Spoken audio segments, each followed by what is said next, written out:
getting on with the noisy blower in my dad's heater unit. I've been through and put new felt onto the flaps.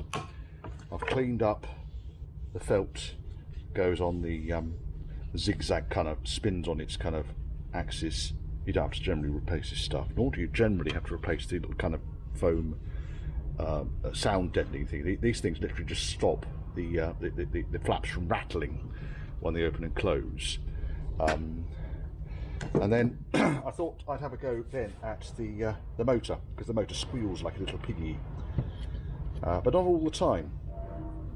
They're fairly easy to get apart, these things, unlike the later type, the kind of the motors that go into the plastic bodied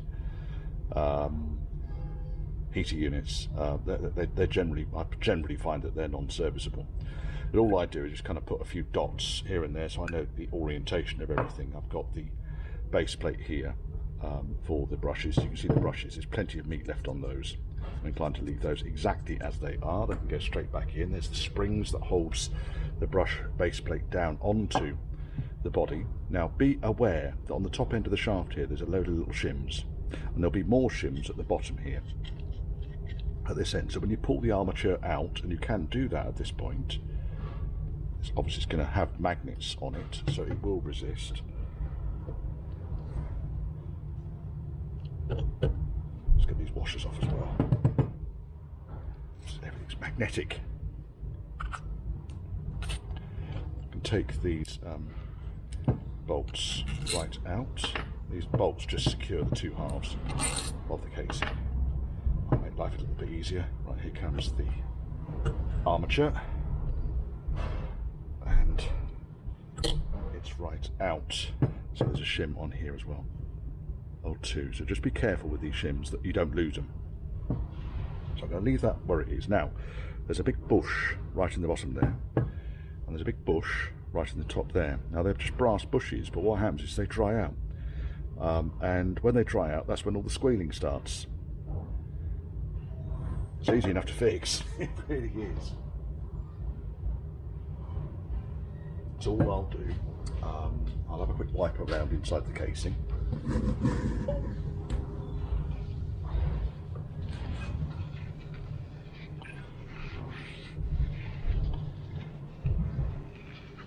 Just get rid of all the brush detritus. You can't actually get these bushes out, I don't think. There's a huge washer in there. I don't generally think they're designed to come out, and I've never yet had to take one out, so all I normally do is just clean them, lube them, and put the armature back in again, and that is normally sufficient.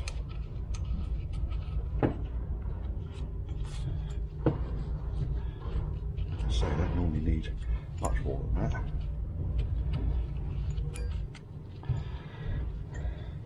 Right, now we'll work with this end because both of them are exactly the same. But if you look in here, you can see there's like a giant washer with the edges peened up, and then in the middle of it is the ball with the hole through it, the bush, and this thing moves around. I can see this thing is boniest dryest. So having given it a little bit of a clean, all I'll do now is lube it up. Now underneath this big washer there is some foam material, or cotton material, or felt material, which soaks up all of the lube. Where are we? That's a spray wall or something. Might be a bit of a long shot trying to find it. Some light machine oil here. That'll probably do it. I'll just put a load of this on each of the gaps in there, and similarly, oops, problem here because it's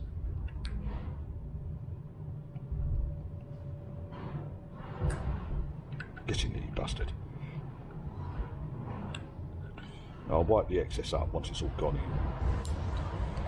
in. Really, that's all kind of soaking in already.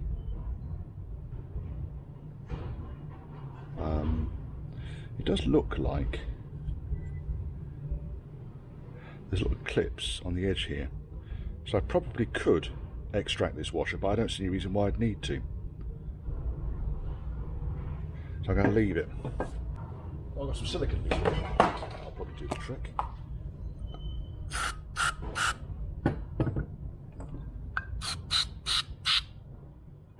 Might work, might not. We'll soon find out. Because of course you can run the motor up without putting the heater and everything back into the car and leave it running for 10-15 minutes. Right, that's actually all gone in there.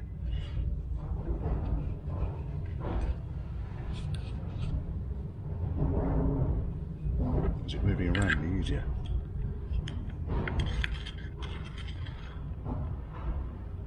That's still pretty dry.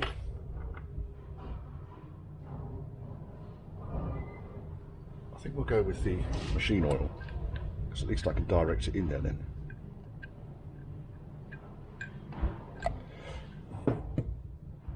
Right, so just putting it around the ball and then swishing the ball. That's better. There it goes. I mean, the ball, once it's centered, once the motor has centered, then it tends not to need to do anything at all, really. It just sits there. But I think that's a lot better than it was.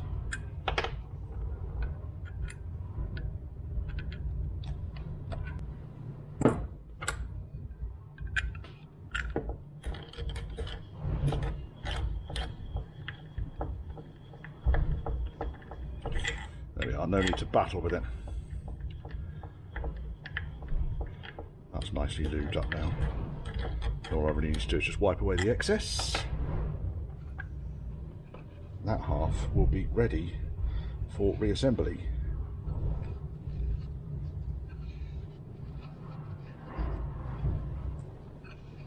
You don't want excess oil inside these housings, you really don't. It just attracts all the dust and then it will start squeaking again. Really should have some sort of graphite lube, I guess. I've always just done this with a very, very light machine oil. There you go. Right, I think that one's okay. Let's have a look and see how this one's getting on. Yeah, this one's all right. I suspect it was the one at the other end that was making all the noise. This is good. This one, I'm happy with that one. Right. Clean all of the excess crap out.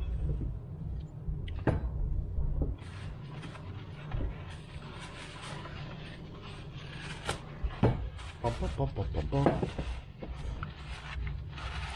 These motors, by the way, it's just a generic Smith's motor, and I'm pretty sure they use them on just about every British Leyland car of the 60s and 70s. I know certainly, oh, there's a shim there. That's come off the bottom. That's obviously come off the top there of the come off the top of that bush. I'll put it on there. It won't have come from the top up here.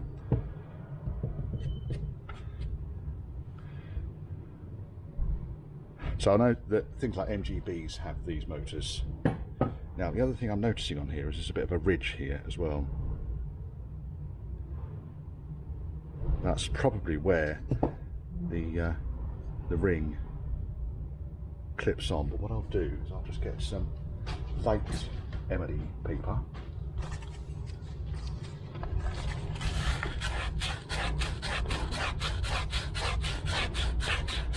Yes, it's just where the marks where these screws secure it, so it's not anything to do with the bush itself. Right, washers. Right, getting this thing back in can be fun purely because it's got magnets in it. Right, there's the armature back in the body. Okay, then we want the two bolts need to go back in, and there's little spring clips on the side here which hold them in place.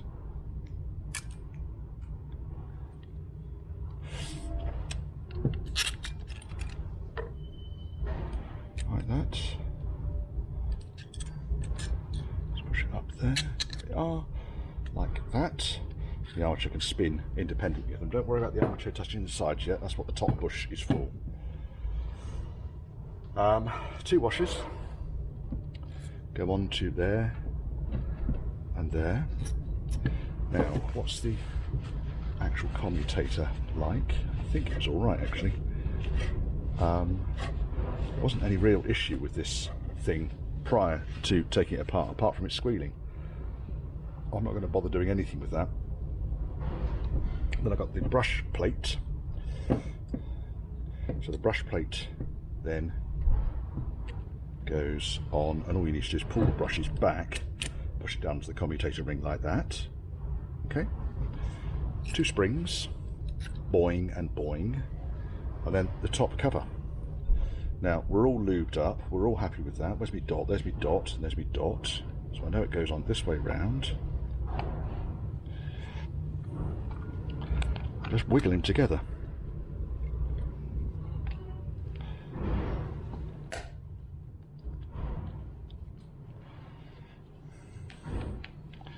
It will go together.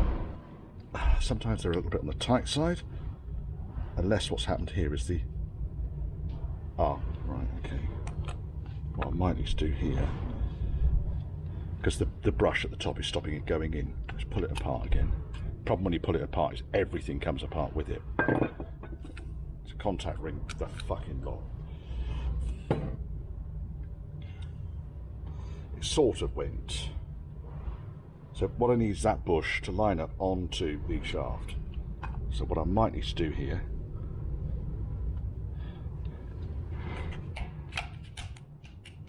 that felt a bit better. There we are. Like that. Okay, shaft turns nicely. Now, we've got positive, negative, great. Put the 2 nuts and washers back on the top end.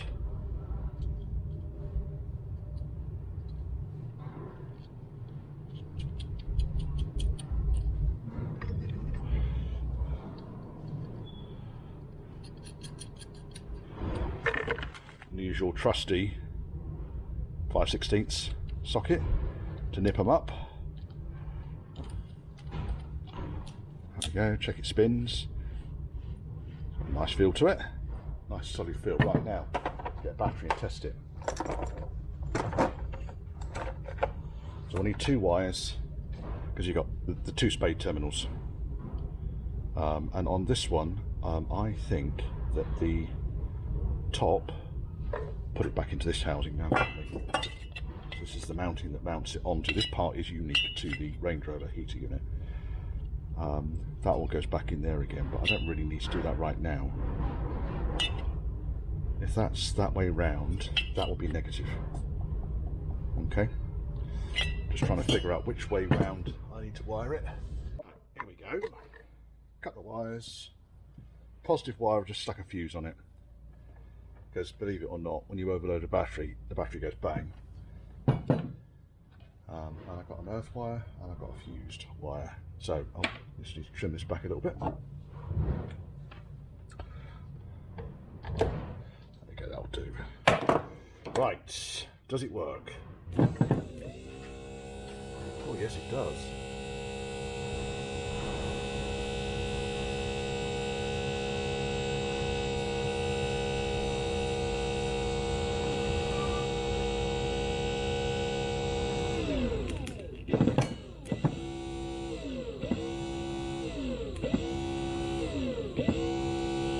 Well, I think that's as sweet as you like actually, so I'm going to pop that back in. I don't need to do any further work with that. I'll test the heating unit once it's all fully assembled before it goes back in. But that's how you fix a squeaky motor on a Range Rover or any Smith's heater unit. That's can go back onto its mounting plate now and then back in the car. There is one more place they squeak, by the way.